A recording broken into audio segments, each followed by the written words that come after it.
네, 지난 9일에 열린 내란죄 재판에서는 징징대지 말라, 또 혀가 짧아서 등 방청객의 이목을 끄는 발언들이 쏟아졌습니다.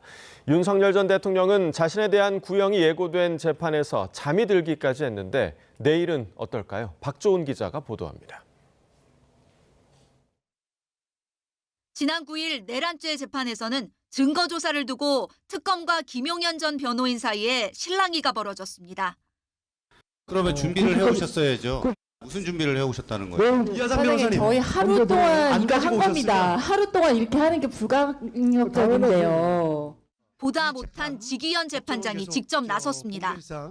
프로는 징징대지 않는다면서 변호인단을 향해 경고장을 날렸습니다. 근데 프로랑 아마추어 차이는 프로니까 하는 건데요. 프로는 근데 징징대지 않습니다. 그러니까 그런 말씀 검사들이 징징대했습니다. 저희들이 징징대했습니다. 이하상 변호사님, 아니 지금 그 말씀이 징징대는 거죠. 그러니까 준비를 안 해오셨으면 정중하게 이게 준비가 안 돼 있는데 양해를 좀 구한다고 말씀을 하시거나 그렇게 말씀하셔야지.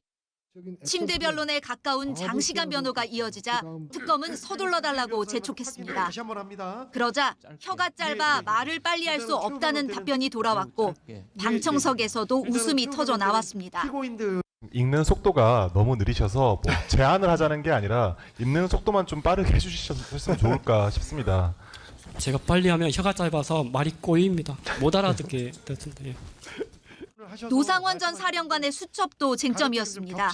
신빙성과 증거 능력을 떨어뜨리려는 노 전 사령관 측은 수첩에 김두한, 차범근도 등장한다며 의미 없는 메모일 뿐이라고 답했습니다. 자신이 주도한 계엄에 가담한 혐의를 받는 피의자들의 재판에 출석한 윤 전 대통령은 재판 중간에 꾸벅 졸다가 변호인을 보고는 활짝 웃기도 했습니다. 사형 아니면 무기징역을 구형받게 될 13일 재판에서 윤 전 대통령이 어떤 모습을 보일지, 이번에는 제대로 된 사과나 반성을 할지 궁금합니다. YTN 박조은입니다. 네, 다음 달에 윤석열 전 대통령 내란 재판 선고가 예정된 가운데 법정 공방 2라운드도 조만간 시작될 전망입니다.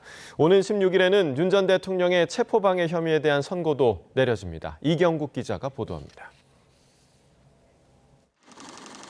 검찰이 기소해 특검이 공소를 유지해온 윤석열 전 대통령의 내란 혐의 재판. 다음 달 1심 마무리를 앞두고 있습니다.